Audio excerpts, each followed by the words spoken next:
Please subscribe and don't forget to press the bell icon to get notified whenever we upload a new video. Please subscribe and don't forget to press the bell icon to get notified whenever we upload a new video.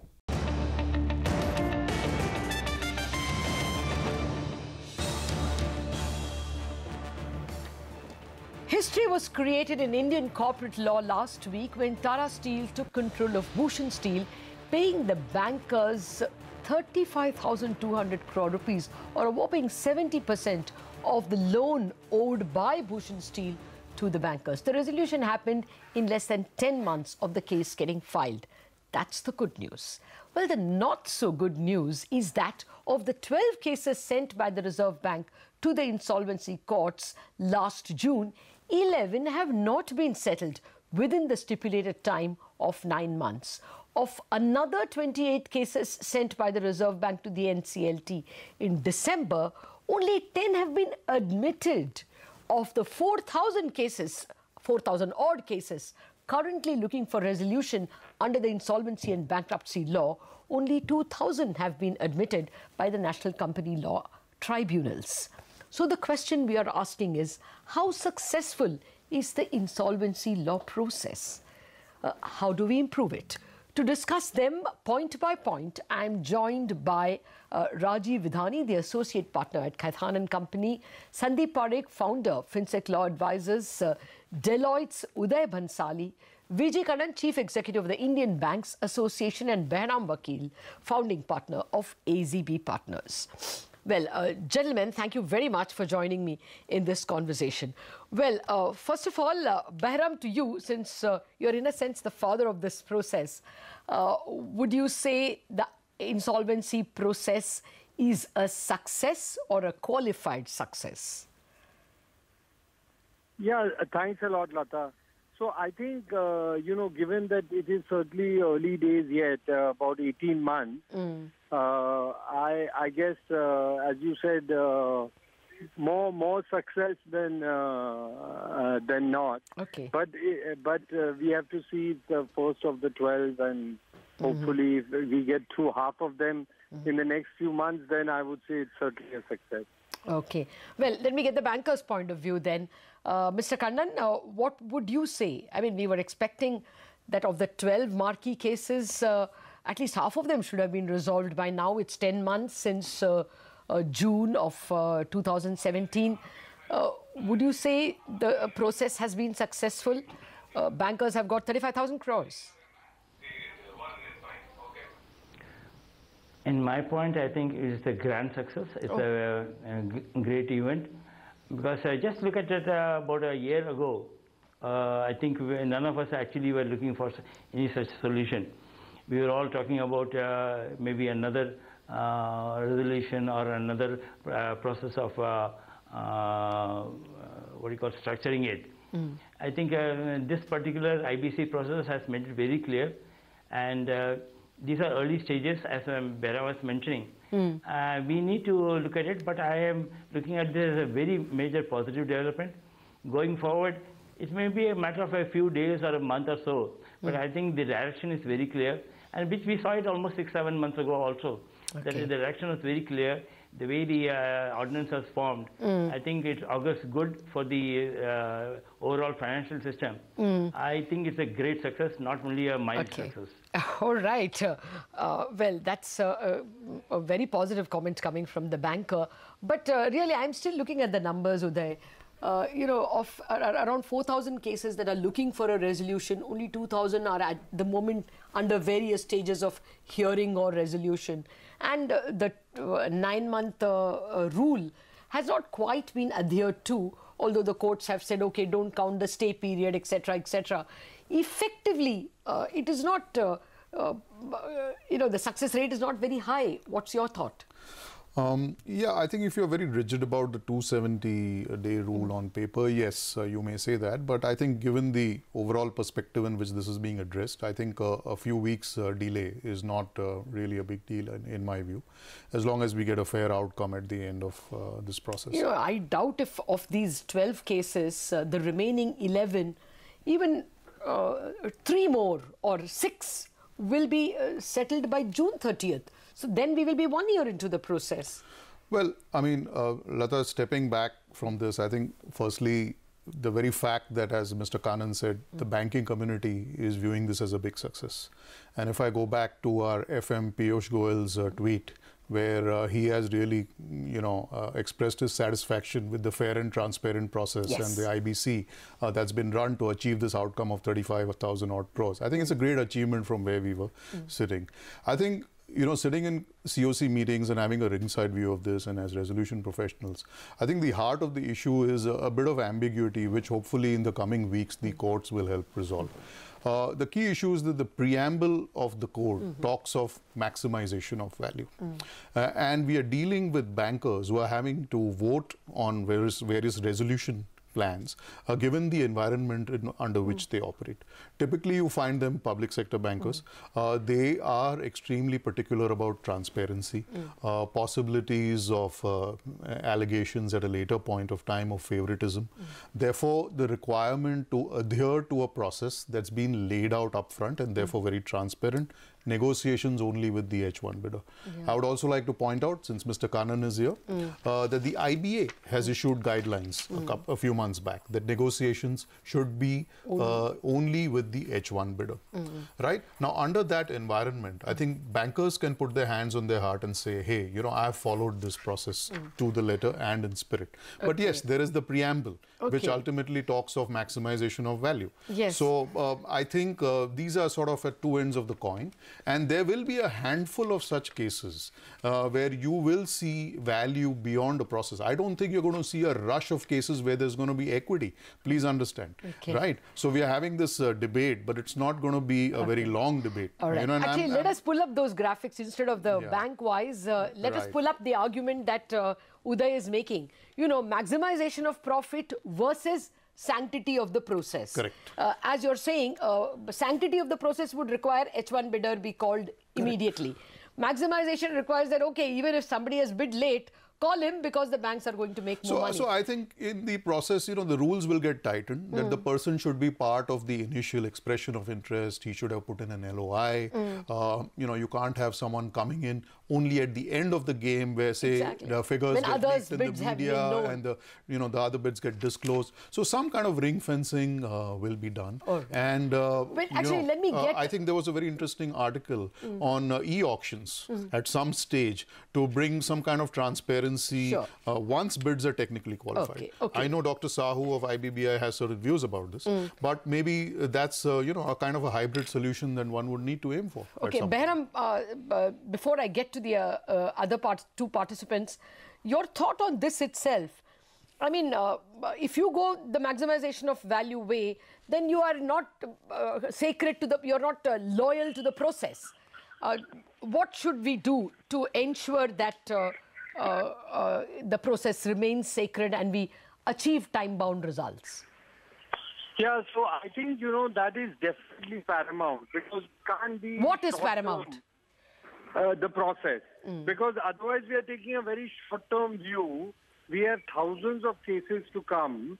So if we do this and people lose faith in the process, and they feel that this is not, whether they feel it's rigged or whether they feel that it is, not comprehensible, then all the foreign investors who are today very keen, all the domestic players who are very keen, and all the success that we have created will come to naught. So I think the process definitely should be made paramount. And there is enough in the process that allows maximization of value. And as your article itself showed, that, just in those two cases, and if you include Binani, etc., we have had a wonderful success in terms of value realization, as Mr. Kannan also said. So I think it's better to play the game, because within a framework, if you feel that needs to be changed, I mean, Uday, etc., looking at this every single day, then we need to do that. It's a dynamic world. But we can't retrospectively change the rules in the middle of the game. You can't score a goal, outside the field. Okay. No. So what should we do? I mean, do we have to amend the law? Sandeep, let me get you in on this. the problem is a late bid, for instance, like in the case of Liberty House, was admitted in the Bhushan Power and Steel case.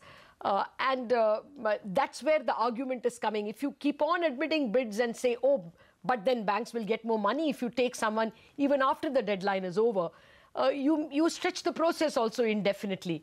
What would your comment be on this issue? Do we need to make it clear in the law itself that the deadline is sacred? Yes, I think the law is anyway very clear, and I completely echo what Behram is saying, that I think the rules have been set, they've been set in stone. Let's not play with the rules just in the name of maximization of value.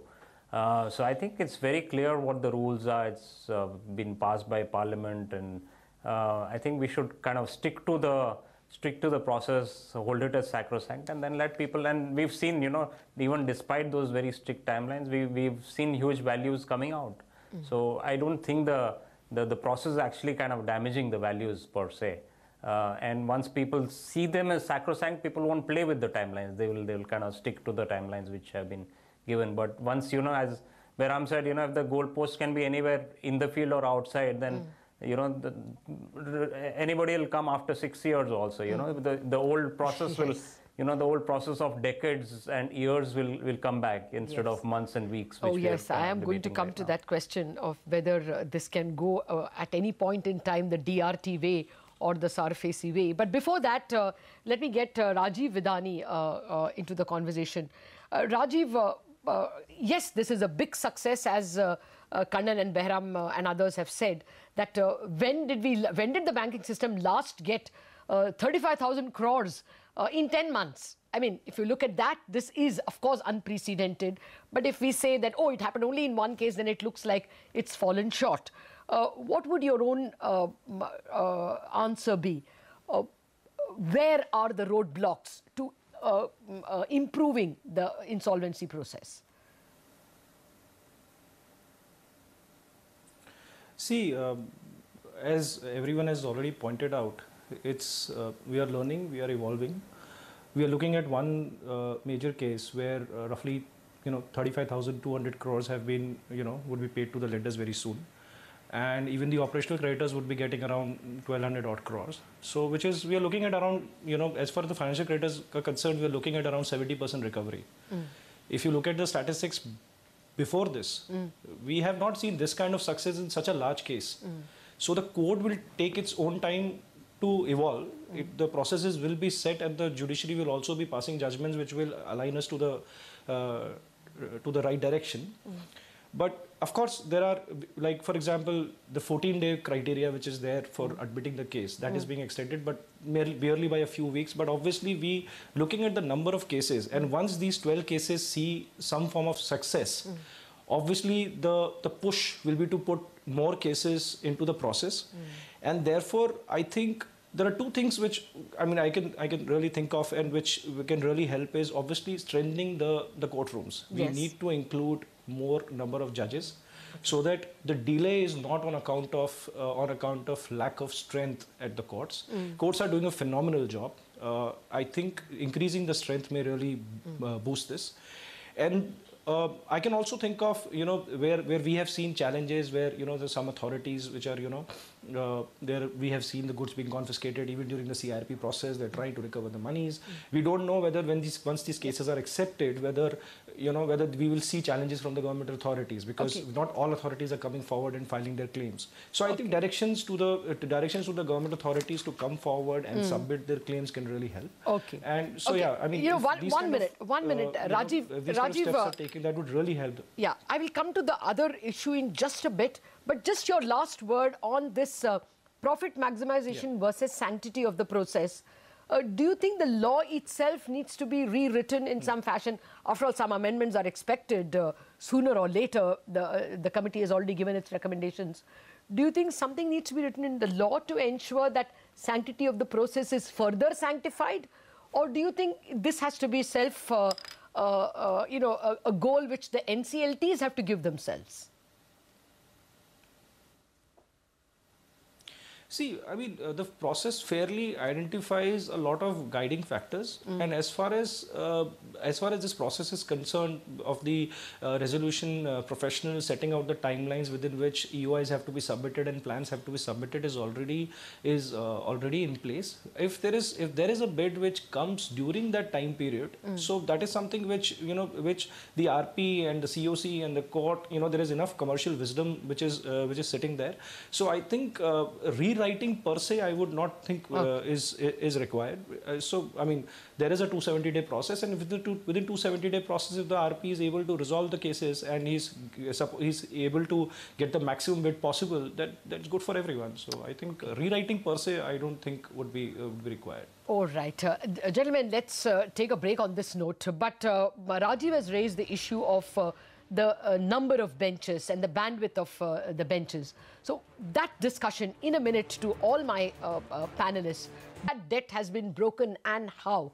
Very successfully in the Bhushan Steel case, with the bankers making a whopping 35,200 crores in just 10 months. We have been speaking with a very eminent panel: Rajiv Vidhani of Khaitan, Sandeep Parekh of FinSec Law, Uday Bansali of Deloitte, VG Karan of IBA, and Behram Vakil of AZB. Behram, we have to now very quickly look for ways to improve the situation so that more cases are handled. What would be your first recommendation in terms of speeding up the process? Yeah, thanks, Lata. One thing, just to make us all feel even better, the money is already in the bank. Okay. For that 35,000, it's closed as well. Okay. The CPs, etc. On what as Rajiv said, no question, the infrastructure needs to be boosted. We need many more benches. I think the government has promised about 20 by September. That would be extremely helpful. And one other thing, the NCLT also, we can't have a log jam. With one, at least 2 or 3 would help a lot. So no question that that is required. And the only other last thing I want to say fast is that, the architecture was that the commercial decisions are taken by the COC, by the bankers. They know best. Of course, ably helped by the resolution professionals. And therefore, it's a very process-oriented law. That should be, again, kept in mind very clearly. If courts start getting into commercial decisions, then those timelines are short to people. Okay. What about this e-auction idea that Uday was talking about? That's a very tough one, though you have many, but I just feel there are the weightage that was done by IBA, which all of us are aware of, is very complex. Okay. There is cash up front, equity versus cash, tons of issues that come in. That's why I think Dr. Sahu said it's pretty complex. But if we could come up with a more robust, streamlined solution, certainly anything that aids the process. But it's not just a figure. All right. Got a point. Mr. Kannan, you want to respond to that? Do you think we should go the e-auction route so that it looks even more transparent? Or you can't do that because it is simply not one figure that the bidder puts up, but a whole resolution plan? As you rightly put, Lata, each and every resolution plan has got different components. Someone says cash upfront, someone says I'll pay you higher interest, someone says I'll bring equity, someone says I'll repay this over a period of 3 years, someone says 5 years. And it's a complex picture. Someone says I'll pay 80% but over a period of 10 years. Another person says I'll pay 70% in overnight.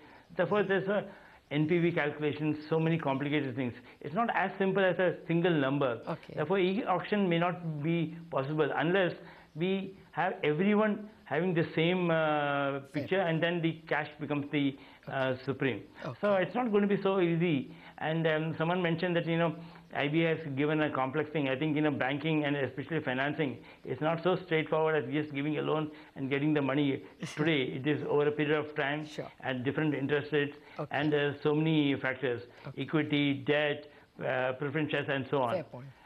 As regards the number of cases, I think, it depends on the number of cases coming up.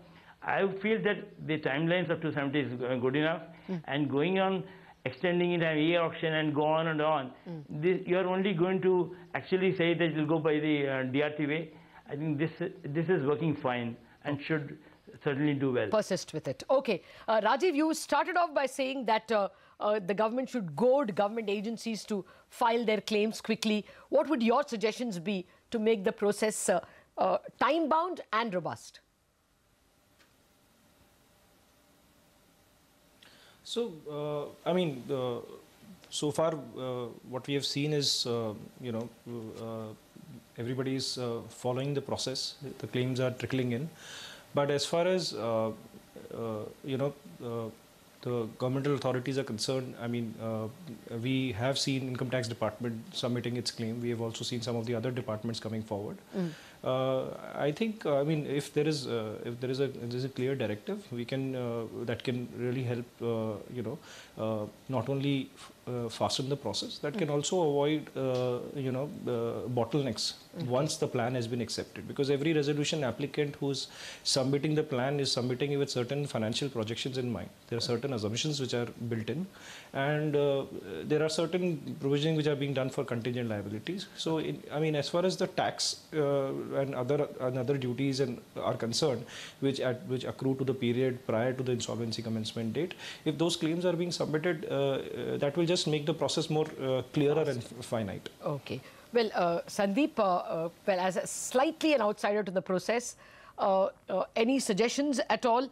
I particularly wanted your word on the fact that some NCLTs have admitted workmen, employees' claims, etc., where the law is clearly giving the waterfall. If you keep admitting, then you might disrespect the waterfall, won't you?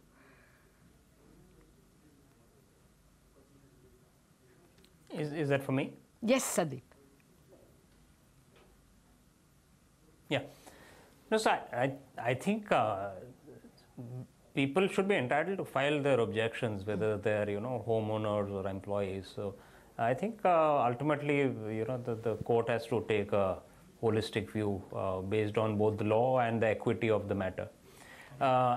Just to kind of go away from your question, I think the largest question which we need to address is we have such a big problem because there's a design issue.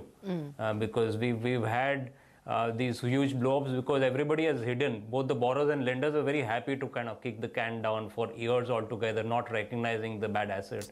The borrowers are happy because they didn't have to kind of disclose that they were defaulters. And lenders didn't want the NPAs. So I think everybody was extremely happy to kind of postpone the problem for years. So I think that whole design issue has to be addressed. And I think we need to talk a bit about that in terms of what SEBI tried to do in August, and they had to backtrack because I think the bankers... Sandeep, actually we are out of time. I think that whole, the sequencing of disclosure... Yeah, I completely take your point that we have a legacy problem here, and we cannot make suggestions for that in this half-hour show. 10 seconds only, Uday, we are out of time.